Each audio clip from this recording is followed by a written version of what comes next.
ગતપાપ પર્વતમ ગણયિત્વા ન તદીય સદગુણમ અણમપ્યતુલમ હિમન્યતે સહજાનંદ ગુરુમ ભજે સદા.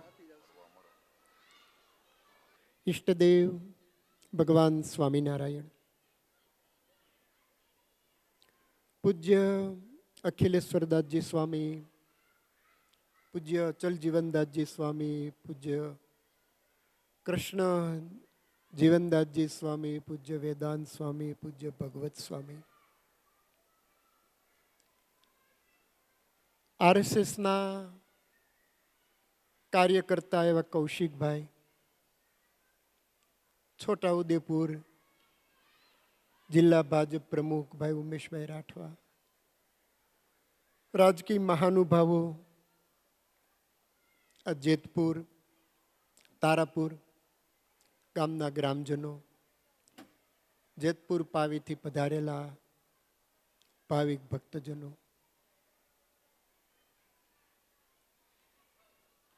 આરએસએસ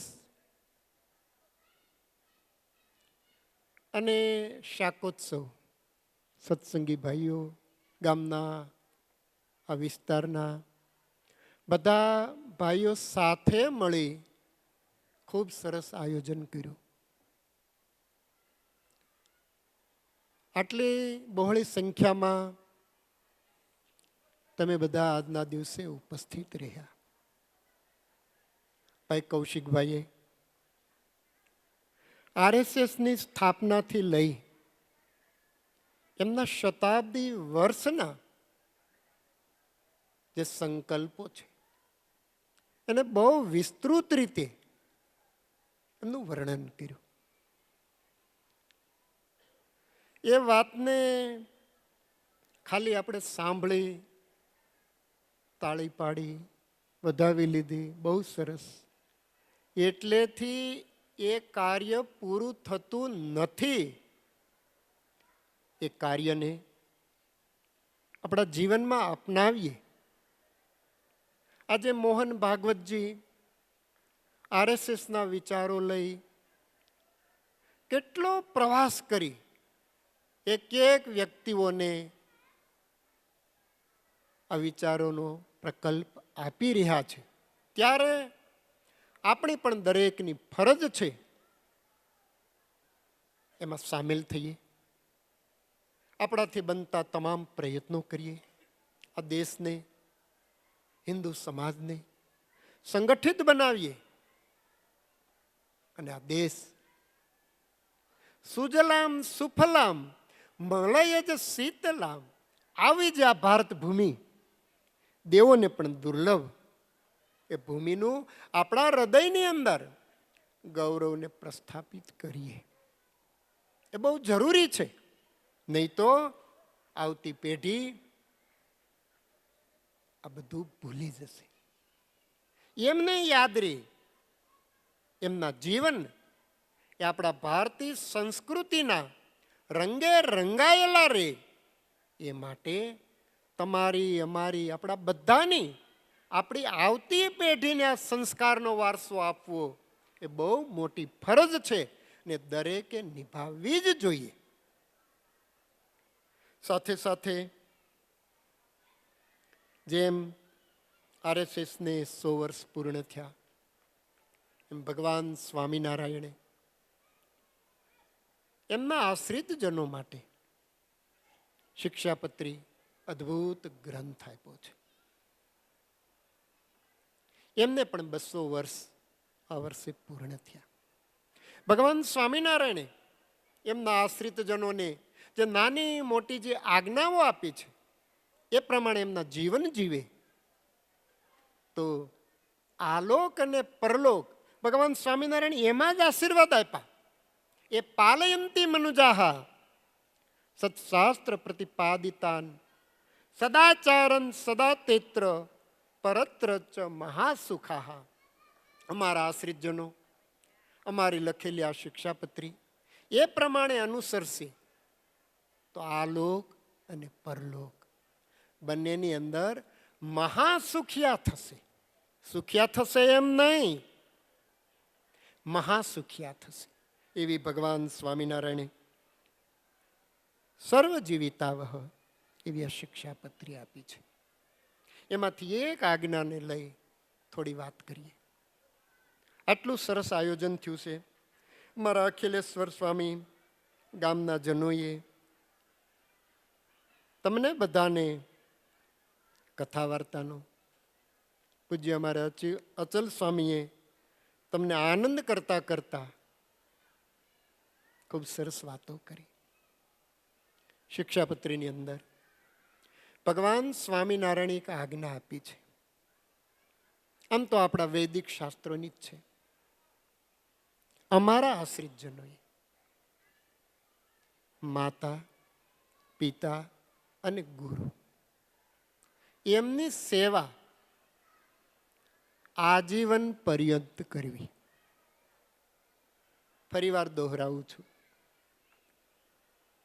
અમારા આશ્રિતજનોએ માતા, પિતા અને ગુરુ એમની સેવા છે એ આજીવન પર્યંત કરવી. આપણું આ વૈદિક સંસ્કૃતિ છે. અમારા પૂજ્ય સ્વામી ઘણી વખત વાત કરતા હોય છે કે જે ઘરની અંદર વડીલો બેઠા હોય એ ઘર બહુ ભાગ્યશાળી છે. એટલા માટે એમને, એમના દીકરાઓને, દીકરાના દીકરાઓને એમને વડીલોની સેવા કરવાનો મોકો મળે છે. મા બાપની સેવા, વડીલોની સેવા, દાદા દાદીમાં હોય એમની સેવા અચૂકપણે થવી જ જોઈએ. કારણ કે આજના સમય પ્રમાણે માણસને બીજો ઘણો બધો સમય છે, પણ ઘરની અંદર વડીલો છે એમની સેવા કરવાનો સમય નથી. આપણી આ સંસ્કૃતિ ભૂસાતી જાય છે. બહુ એક ઇતિહાસની ઘટના છે. તાજમહાલ બંધાયો શાહજહાંએ. એમના દીકરા ઔરંગઝેબ મુસ્લિમ સલ્તનતો પ્રમાણે બાપને કેદમાં પૂરીને અથવા તો મારીને જ લગભગ એ બધા રાજગાદીઓ ઉપર આવેલા છે. એ જ રીતે શાહજહાંને આગ્રાના કિલ્લામાં કેદ કરવામાં આવ્યા. બહુ ટૂંકમાં વાત કરું છું. ઔરંગઝેબનું શાસન છે. શાહજહાંની મોટી ઉંમર. એ આગ્રાના કિલ્લાની કોટડીમાં પુરાયેલો છે. એ સમયે મોટી ઉંમર, હાથ ધ્રુજતા હોય, એમને પાણી પીવાનું માટીનું વાસણ આપેલું હશે. હાથ ધ્રુજતા હોય એમને કારણે હાથમાંથી વાસણ પડી ગયું, ફૂટી ગયું. એમણે પેલા જેલના પહેરગીરો હોય એમને કીધું કે જાપ નામને બોલો कि अबा जान का पानी पीने का बर्तन टूट गया है, दूसरा बर्तन दिया जाए. औरंगजेब પાસે વાત પહોંચી હશે. એમણે કીધું કે બુढ़ा को बोल दो कि पानी पीने का दूसरा बर्तन नहीं मिलेगा, हाथों से पानी पिए जाए. પેરગીરોએ આવી શાહજહાંને વાત કીધી. એ જ સમયે શાહજહાં જેલની કોટડીની દિવાલો સાથે પોતાના માથાને પટકાવી ને બોલે છે कि मैं हिंदू बच्चों को लाख लाख बार प्रणाम करता हूं, इसीलिए कि अपने मुए हुए बाप को भी पानी पिलाते हैं. આજે આપણી હિન્દુ પરંપરાઓમાં ભાદરવી અમાસ આવે, એવા દિવસો આવે, શ્રાદ્ધ પક્ષ આવે ત્યારે પીપળે પાણી રેડતા હોય. શ્રાદ્ધની અંદર માતા પિતાને યાદ કરી એમના બહુ સરસ રીતે શ્રાદ્ધ કરતા હોય છે. આપણી આ હિન્દુ પરંપરા છે. એટલા માટે જે ઘરની અંદર વૃદ્ધ માતા પિતા હોય એમની ખૂબ ભાવથી સેવાઓ થવી જોઈએ. એમના શરીરને અનુકૂળ આવે એવું ઘરમાં ભોજન બનવું જોઈએ. આજે ઘણી વખત શું થાય, યુવાન દીકરા દીકરીઓ હોય, હવે એમને પાવભાજી ભાવે, એમને બર્ગર ભાવે, એમને ભાઈ ઓલા મંચુરિયમ જોઈ બહારથી મગાવી લે. ઘરની અંદર વૃદ્ધ દાદાને કરવું શું? આ વિચાર આવવો જોઈએ. મોટી ઉંમર હોય, ફાવે ન ફાવે, હજી કીધું ને એમ મોબાઈલની અંદર સ્વામી વાત કરતા હતા એમ આપણે કલાકોનો ટાઈમ છે, પણ આપણા ઘરની અંદર આપણા વડીલો એમની સેવા કરવાનો આપણી પાસે ટાઈમ નથી. એટલે આ શાકોત્સવ નિમિત્તે આપને યાદી આપું છું કે ઘરની અંદર એ વડીલો હોય એમને શરીરને ફાવે ને એવું ભોજન અચૂકપણે બનવું જોઈએ. ઘણી વખત અમે સંતો, કોઈ વૃદ્ધ હોય, એમની ખબર કાઢવા જવાનું થાય, મળવાનું થાય, એમની ઈચ્છા પણ હોય કે મને સંતોના દર્શન થાય. જઈએ એટલે આપણે પૂછીએ કે ભાઈ દાદા થોડીક દવા લેતા હોય, ગરમ ન પડે, તેમને દૂધ કે આપવું. એ કે પણ સ્વામી દાદાને દૂધ ફાવતું નથી, હદતું નથી. પણ એ રીતે બનાવીએ. એકાદ બે રોટલી જમતા હોય એવી રોટલી બનાવીએ, દાદાને ભાવથી જમાડીએ. તો અચૂક આપનો પ્રેમ હોય ને, ભાવ હોય, તો એ કદાચ થોડુંક જમે ને તો પણ એમનું પાચન બહુ સારું થાય. એટલા માટે વૃદ્ધોને ફાવે એવી એમની કાળજી રાખવી જોઈએ. ભગવાન સ્વામિનારાયણના એક આશ્રિતનો બહુ સરસ પ્રસંગ છે. પાલની અંદર, એટલે ધંધુકા બાજુનું રોજકા ગામ છે. ત્યાંના ગંગા વ્યાસ, બહુ પવિત્ર ભૂદેવ, ભગવાન સ્વામિનારાયણના આશ્રિત. એમના દીકરા શિવશંકર એમનું નામ. બહુ સારો પરિવાર, ધાર્મિક રુચિવાળો. એમાં બનવા જો ગંગા વ્યાસના ઘરેથી એમના પત્નીનું મૃત્યુ થયું. બ્રાહ્મણ પરિવાર, હાથે રસોઈ બનાવી બાપ દીકરાએ નિર્વાહ ચલાવ્યો. સમય જતા દીકરો ઉંમર લાયક થયા, એમના લગ્ન થયા. એમના ઘરેથી આવ્યા એ પણ સારા ધાર્મિક વૃત્તિના ભગવાનના ભક્ત. ભગવાનની સરસ ભક્તિ કરે. હવે બન્યું એવું, એ બેન કંઈક એવી બીમારી લાગુ પડી અને એમને દેખાવા માંડ્યું કે કદાચ હવે મારો અંતકાળ, અંત સમય હશે. એટલે ભગવાનને પ્રાર્થના કરે, ભક્તિ કરે. એમનો અંતિમ સમય નજીક આવ્યો. બહુ યાદ રાખજો, સાંભળજો ભક્તો આ વાતને. એમનો અંતિમ સમય નજીક આવ્યો.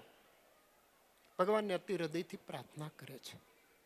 એમાં ભગવાન સ્વામિનારાયણ એમને દર્શન આપ્યા.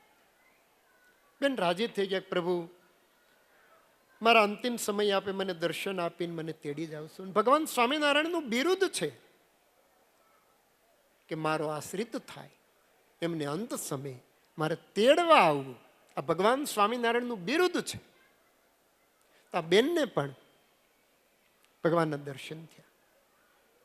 પણ ભગવાન સ્વામિનારાયણે કીધું અમે તમને અમારા ધામમાં નહીં તેડી જઈએ.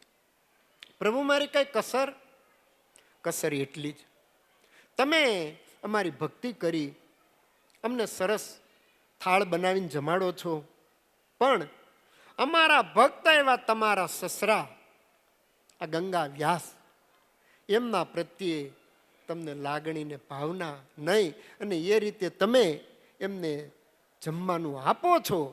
તમારા સસરા એમને તમે રાજી કરો ત્યાર પછી અમે તમને તેડી જશું. આ સ્વામિનારાયણ સંપ્રદાયનો આ બહુ સરસ, આ તમને અમને બધાને આંખ ઉઘાડે એવો કિસ્સો છે. એટલે ઘરની અંદર પુત્ર વધુઓ હોય તો એમના સાસુ સસરાની સેવા કરવી જોઈએ. એમને ભાવથી જમાડીએ તો ભગવાન સ્વામિનારાયણ પણ રાજી થશે. આપણી વૈદિક સંસ્કૃતિની અંદર પણ માતા પિતાની સેવા કરવી ભગવાન સ્વામિનારાયણની પણ આજ્ઞા છે કે અમારા આશ્રિતજનોએ માતા પિતા અને ગુરુજનોની આજીવન પર્યંત સેવા કરીએ. આજે આ વિશ્વ હિન્દુ પરિષદનું સંમેલન શાકોત્સવ તમે બધા ભક્તોએ ખૂબ ભાવનાથી મહેનત કરી આટલું સરસ આયોજન કર્યું છે. ભગવાન સ્વામિનારાયણના ચરણોમાં અમે પ્રાર્થના કરીએ, ભગવાન આમાં જે ભક્તોએ આર્થિક સહયોગ આપી, પોતાના કર્તવ્યથી જે ભક્તોએ સેવાઓ કરી છે, એમનું સર્વ પ્રકારે ભગવાન મંગલ વિસ્તારે એવી ભગવાન શ્રી હરિના ચરણોમાં પ્રાર્થના કરી વિરમું છું. અસ્તુ. જય સ્વામિનારાયણ, જય શ્રી રામ. પૂજ્યપાદ ત્યાગ વલ્લભદાસજી સ્વામીના આશીર્વાદની રૂઢતાલ. વિશેષ આજના દિવસે જે ભક્તોને યાદ કરવાના છે, સ્વામી પાસે આશીર્વાદ લેવા માટે આવશે. આમંત્રિત મહેમાનોમાં જયમીનભાઈ પટેલ બોડેલીવાળા જેઓ આવ્યા છે. ત્યાર પછી હાંડોદથી વિશાલભાઈ પટેલ જેઓ પણ સરપંચ શ્રી જેઓ પણ આવ્યા છે આમંત્રિત મહેમાન, એઓ પૂજ્ય સ્વામી પાસે આશીર્વાદ લેવા પધારશે. તેમની સાથે સાથે હરિકૃષ્ણ જીનિંગ ઇન્ડસ્ટ્રીઝ તારાપુરના મિન્ટુભાઈ પટેલ, હરિકૃષ્ણભાઈ પટેલ, સંજયભાઈ પટેલ તથા ડૉક્ટર સ્નેહલ રાઠવા જેઓ પધારેલા છે, તેઓ પણ પૂજ્ય સ્વામી પાસે આશીર્વાદ લેવા માટે પધારશે. વાલા ભક્તજનો, આપને વિશેષ વાત કરતાં આનંદ થશે. આગામી જાન્યુઆરી 2027માં આપણે જે ગ્રાઉન્ડમાં બેઠા છીએ એ જ ગ્રાઉન્ડમાં પંચદિનાત્મક કથા પારાયણનું આયોજન થવા જઈ રહ્યું છે. જેમના યશસ્વી યજમાનો, સહયજમાનો બધા થઈ ચૂક્યા છે. આવતા જાન્યુઆરી માસમાં 2027માં અહીં આ જ પ્રાંગણમાં પંચદિનાત્મક કથાનું આયોજન થશે. શ્રી સ્વામિનારાયણ ગુરુકુળ રાજકોટ સંસ્થાન શાખા વરણામાં વડોદરા ગુરુકુળ વતી અને વક્તા પરમ પૂજ્ય મંગલ સ્વરૂપ દાસજી સ્વામી, શાસ્ત્રી શ્રી નીલકંઠચરણ દાસજી સ્વામીના મુખેથી આપણને કથા વાર્તાનો લાભ મળશે, તો એ પણ અચૂક ધ્યાનમાં લેજો. ત્યારબાદ હમણાં થોડી વાત પહેલાં વાત થઈ કે ભગવાન શ્રી રામ, ભગવાન શ્રી કૃષ્ણ આ બધાનું પ્રાગટ્ય આ પૃથ્વી ઉપર થયું છે. એવી જ રીતે ભગવાન સ્વામિનારાયણનું પ્રાગટ્ય પણ આ ધરા ઉપર થયું છે. એમને 245માં પ્રાગટ્ય દિન નિમિત્તે આપણે શ્રી સ્વામિનારાયણ ગુરુકુળ રાજકોટ સંસ્થાન શાખામાં ઠેર ઠેર બ્રહ્મ મહોત્સવ ઉજવાતો હોય છે, તો એમાં પણ આપ સૌ ભક્તો ભાગ લેજો. શ્રી સ્વામિનારાયણ ગુરુકુળ રાજકોટ સંસ્થાન શાખા સુરતમાં પંચદિનાત્મક એ ઉત્સવ હોય છે. તે તારીખ 19થી 27 સુધી બ્રહ્મોત્સવ ઉજવાતો છે. 9 દિવસનો હોય છે, જેમાં પાછળના 3 દિવસો જેમ કે ભગવાન શ્રી સ્વામિનારાયણના પ્રાગટ્ય દિન નિમિત્તે ત્યારે એ મોટો ઉત્સવ ઉજવાતો હોય છે. તેમાં જપ, તપ અને વ્રત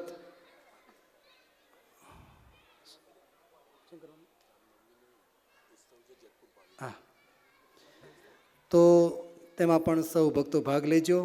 અને રામનવમીનો ઉત્સવ પણ પાવી જેતપુરમાં છે, તો તે દિવસે પણ ત્યાં પણ આપ સૌ ભક્તો ભાગ લેજો. વિશેષ સમય ન લેતા હવે ભગવાન આપણે અહીં કથા વિરામ આપશું. ત્યારબાદ આ શાકોત્સવની પૂર્ણાહુતિ નિમિત્તે ભગવાન શ્રી સ્વામિનારાયણની દિવ્ય આરતી કરી અને પૂર્ણાહુતિ આપશું. પૂજ્યપાદ ત્યાગવલ્લભદાસજી સ્વામીના શ્રી ચરણોમાં પ્રાર્થના કરીએ. પૂજ્ય સ્વામી આવી અને ઠાકોરજીની આરતી ઉતારશે.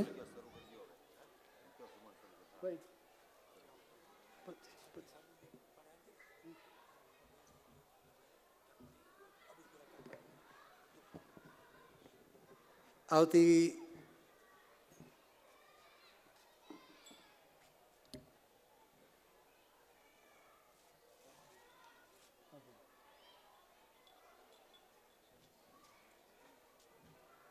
છે ને ભાઈ